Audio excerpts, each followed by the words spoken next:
want to say this real quick. Hang on.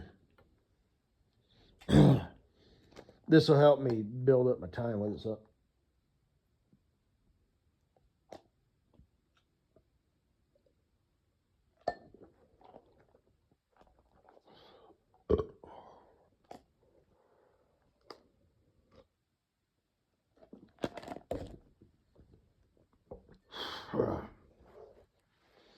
As I said in another audio presentation, I've been through a few rounds of kittens, puppies, rabbits, calves, and horses in my life. As far as like pets goes, you know, we had some gerbils, you know, and some hermit crabs and fish and shit like that. I had a bird. Its wings weren't clipped, and it got out once, and it just flew away. It was like a green and yellow bird. Its name is Petrie. I think from the movie The Land Before Time with Littlefoot, the cartoon. If I could digress, my best friend's dad had a dog, or a bird. It was like red and black. Its name was Jezebel. And its wings were clipped, so it wouldn't fly away. They clipped like some feathers or some shit, but they had some dogs, and they would throw like day-old donuts and hot dogs and stuff over the balcony because they had like, it's called like a duplex house or whatever, where it was like in layers. It was like 2 stories, but the way it was built was it was like 4 stories, and they had a loft, and they would feed those dogs old food, and the bird, and they jump up and eat it, and the bird fell off one time, and a dog jumped up and ate it. And I remember thinking, oh shit, I'm so glad I was not here for that, because I would have a hard time not laughing at that. Sorry, it's just whatever, you know. That's hey. So, and of course, him being a dumb shit, eventually he got rid of that dog because he's the type of he actually held a grudge against that dog. He was not an all-American. I've had lots of friends who had I had a friend whose dad was a cop and then he became a detective. My grandma's neighbor, was a cop and became a detective. He had 3 sons. One of them became a foot doctor. The other one became a firefighter. The other one became a cop. I don't think any of them were ever in the military, which is kind of like a lead into shit like that. It's a good segue. Sign up. They'll give you the training, this, that, and the other. And then when you get out into civilian world, then become, some sort of what have you. Same thing with like the pilot route, do the Air Force thing and then get out. And, it's like, I'm not exactly sure how it works, but I think you do get to kind of skip that whole, first off. You might have to start out as a first officer, but you could start out as a first officer with like the majors, or maybe hauling freight, with FedEx, DHL, or UPS. I haven't seen a UPS plane in a long time. I wonder if they're even still flying, but it's like you can kind of circumnavigate that shit. You don't have to start working out for peanuts, and work your way up, because that's, I was going to do the airline pilot thing for a bit. And it's actually kind of surprising, unless it's changed, but pilots really didn't make shit until they were about 10 years in, So that first officer with 3 stripes on his shoulder, boarding a plane, before you with his cap and his wings, on that connector flight, from, Utah to Las Vegas, you're probably making more than that, dude, depending on what you do. But then once you get into the left seat, the pilot seat, or the captain seat, depending on which language you want to use, then you're probably, entry level, you're even Steven, but then, give them 2 or 3 years, because that's how that game works. At least it used to. I don't know how it does now.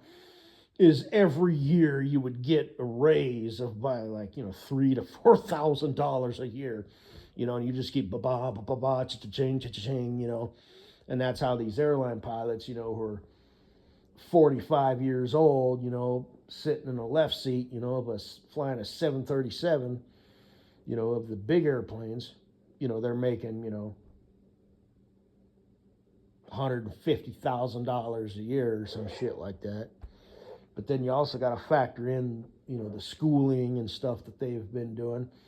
Because that popped up. It was kind of ironic.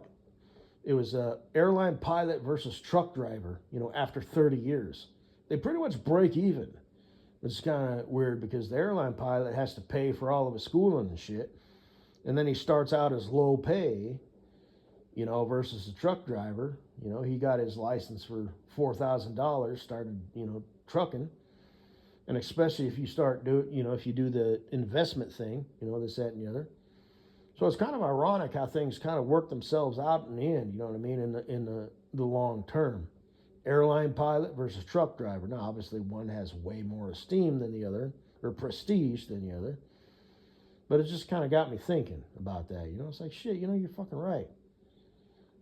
If you don't put yourself in the hole right out the gate, going to college. I didn't go to college. I didn't even complete high school. In fact, I was driving a truck technically the last year that I should have still been in high school because I was 18 and I'd get my CDL. So that's that. But anyway, I digress. I was talking about cats. My mom's and how they do things, like they crawl up on the top of your head and shit like that. They do weird shit. And so do dogs. My aunt's dog, when she was a puppy, she used to crawl up and ride on my shoulders, basically between the seat and the back of my head when I was driving. And that was just her position where she felt comfortable. She was a healer, right? She was a red healer, so she's got more intelligence, but they're also more high maintenance. And, they do weird shit like that, If you've got a low caliber dumb dog, it'll just, curl up next to you. But if you've got a high caliber dog, some sort of shepherd or something like that, then they do weird shit, and they have like more personality. Man, I remember one time I came home, she had gotten into one of them jumbo packs of toilet paper and chewed the shit out of it. The entire basement looked like it had snowed down there. She took the time to chew the shit out of every single roll and spread it all over the place. So shit like that, it's like you can't even hardly get mad at that. You know what I mean? It's endearing. But if she wasn't a red healer, she wouldn't have done that. If she was a dachshund or a shitty Tzu or a poodle, she wouldn't have gave that roll of toilet paper a second thought. But because she was a healer and she's more higher caliber, and her brain is more horsepower, she's like, I'm going to wreck this shit. So that's that. But anyway, my mom, her latest cats that she had, they were two brothers. They were from the same litter, and they were dense. I remember I've said that before in an audio presentation back in the day, just because I remember certain things, I remember thinking, these are my, the most favorite cats that my mom has ever had. It'd be a shame if something like happened to them and shit showed enough. I don't know if it was one of them psychotic episodes or manifesting or whatever. But the one developed, Jasper, the white and brown one, developed some sort of condition where it was like a blood clot. Something happened and he lost the control of his rear limbs. And they had to put him down. Now, I don't remember why that would be necessary because technically, if it's like that's not a death sentence. You know what I mean? I mean, I've seen dogs with they rig them up with wheels for their rear legs. So next time I see my mom, I might have to bring that up. Why did they have to put him down? Now, cats are different than dogs. They're more independent. But they put him down, and I don't remember why. Maybe that wasn't necessary. I'm just recalling that right now. Maybe that was the wrong decision. He's not a normal functioning cat. Okay, he's a handicapped cat now. I don't mean you have to kill him, but I'll have to ask my mom. I will. But anyway, both those cats used to sit on my lap, and they'd groom each other. And they were, like I said, they were dense cats. I mean, they probably weighed 15 pounds each, They were larger cats and they were muscular. And Oscar's still kicking, he's still doing his thing. And he was always the Spurg. When they were kittens, Jasper was the Spurg and Oscar was the calm one. And then when they became adults, it switched. So anyway, that's all I got to say. Bay, bay, hey, hey. And then she had those two smaller wild-haired cats, those fluffy cats.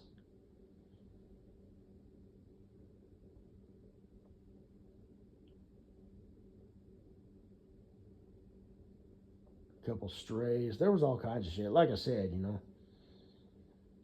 living in the country, that's pretty much kind of a constant. You've always got a couple cats and a dog or two, And I didn't grow up in the country, though. I grew up in, the burbs, but I moved out in the country when I was like 16. I did spend a lot of time, working, on farms and ranches as a kid because of my aunt. She was married to, my uncle, who wasn't my uncle by blood, who was a cowboy. So, and all that shit that I've already talked about, spending times on actual working cattle ranches. And I had an actual uncle, who did have a cattle ranch, and just all of that shit. So even though, I grew up in, the burbs, of Westminster, Colorado for the most of my life, I spent a lot of time, herding cows and learning how to rope and all that shit, getting up at 5 o'clock in the morning to go saddle up your horse and feed them their grain and this, that, and the other. So I kind of got a foot in both worlds, you know what I mean?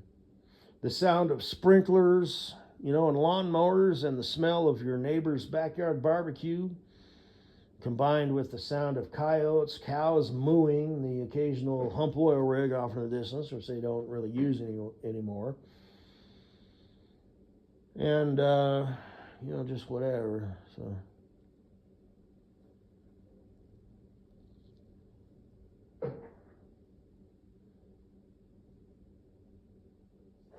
guess that's all I got to say. Bye-bye.